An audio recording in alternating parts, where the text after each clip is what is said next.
திருச்சி மாவட்டம் சிறுகனூரில் போலீசில் புகார் அளிக்கப்பட்டு 2 நாட்களாக தேடப்பட்டு வந்த 24 வயது பெண் சடலமாக மீட்கப்பட்டதில் சந்தேகம் உள்ளதாக அவரது உறவினர்கள் தெரிவித்துள்ளனர். 6 வருடத்துக்கு முன் காதலித்து திருமணம் செய்த நிலையில் சில மாதத்திற்கு முன்பு கணவரிடம் கோபித்துக் கொண்டு இலக்கியா என்பவர் தாய் வீட்டிற்கு 2 மகன்களுடன் வந்துள்ளார். வியாழக்கிழமை இரவு இயற்கை உபாதை கழிப்பதற்காக வீட்டின் அருகே உள்ள புதர் பகுதிக்கு சென்ற நிலையில் வீடு திரும்பவில்லை என கூறப்படுகிறது. இதுகுறித்து வெள்ளியன்று சிறுகனூர் காவல் நிலையத்தில் அவரது பெற்றோர் புகார் அளித்த போது போலீசார் அலட்சியமாக நடந்து கொண்டதாக தெரிவித்தனர். வீட்டிலிருந்து சுமார் 50 மீட்டர் தொலைவில் கட்டப்பட்டிருந்த தடுப்பணையில் வெள்ளியன்று தாங்கள் தேடிய போது இல்லாத நிலையில் சனியன்று அதே பகுதியிலேயே தலையில் காயத்துடன் இலக்கியாவின் சடலம் மீட்கப்பட்டது எப்படி என அவர்கள் கேள்வி எழுப்பினர். வயசு 25 வயசு ஆகுது சார். கல்யாணம் 5 வருஷம் ஆகுது சார். அவளா விரும்பிதான் சார் கல்யாணம் பண்ணிட்டு போனா. நான் அவ புருஷன் 6 மாசமா வேற பொண்ணோட தொடர்பு வந்துகிட்டு இந்த பொண்ணை வேணான்னு சொல்லி தட்டி கழிச்சிட்டு இருந்தாங்க சார். இந்த பொண்ணுதான் சார் அவனை போன் போட்டு வா என்ன கூட்டிட்டு போன்னு சொல்லி இருந்துச்சு. அவனும் தின்னான் சார். வீட்டுல பாயசம் சாப்பிட்டா சார். அவங்க வீட்டுல நாங்க கூட்டிட்டு வந்து சமாதானப்படுத்தி திரும்ப நாங்க வாழ வச்சுக்கிறோம். அந்த பொண்ணை கூட்டிட்டு போய் 2 நாள் அந்த பொண்ணை விட்டுட்டு ஓடி போயிட்டாங்க. திரும்ப அந்த பொண்ணோட வந்து என்னோட வாழன்னு சொன்னேன் சார். அவனே வந்து கூட்டிட்டு போறேன்னு சொன்னான் சார். 10 நாள் வந்து கூட்டிட்டு போறேன்னு சொன்னான். இந்த பொண்ணு நான் போறேன்னு சொல்லிட்டு இருந்துச்சு சார். இதுக்கடையில என்ன நடந்துச்சுன்னே தெரியல சார். வியாழக்கிழமை நைட் 9 மணிக்கு அந்த தெருல இருந்த பொண்ணுதான் சார். அதுக்கப்புறம் அந்த பொண்ணு அட்ரஸே இல்ல சார்.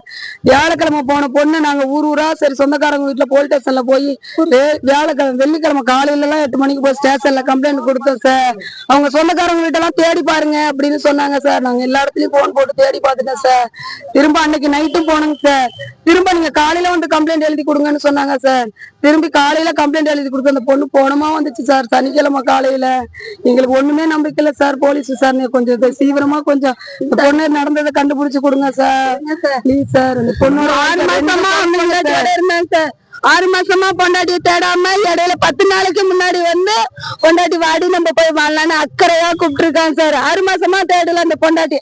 100 பேர் வந்தாலும் எனக்கு அந்த பொண்டாட்டி வேணான்னு சொன்னாங்க சார். 6 மாசம் பொண்டாட்டியாட்ட இருந்துட்டு என்ன சொன்னானோ ஏது சொன்னானோ வந்து என் பொண்டாட்டி அழைச்சிட்டு போறேன்னு வந்து மெப்பனிக்கு கூப்பிட்டாங்க சார்.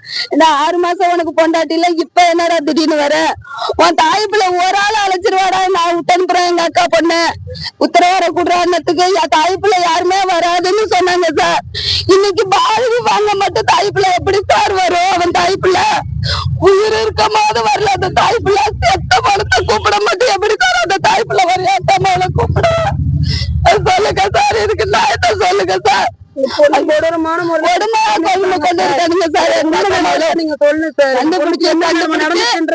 எங்களுக்கு இது மாதிரி நடக்க கூடாது சார். போலீஸ் வந்து நாங்க பாத்துக்கிட்டு இருக்கோம். நீங்க எது பிரச்சனை பண்ணாங்க பிரச்சனை எல்லாம் பண்ணல சார். எங்களுக்கு பிரச்சனை பண்ணுறதுக்கு யாரு காரணங்கிறது எங்களுக்கு கண்டுபிடிக்கணும் சார். அவனை கண்டுபிடிச்சு கண்ணு முன்னாடி இவன் காமிக்கணும் சார். அந்த பொண்ணு தானே எவ்வளவு பிரச்சனையா இருந்தாலும் நின்னு பேசணும். பயப்படவே மாட்டா சார். யாருக்கும்போது கூட நான் சும்மா காயெல்லாம்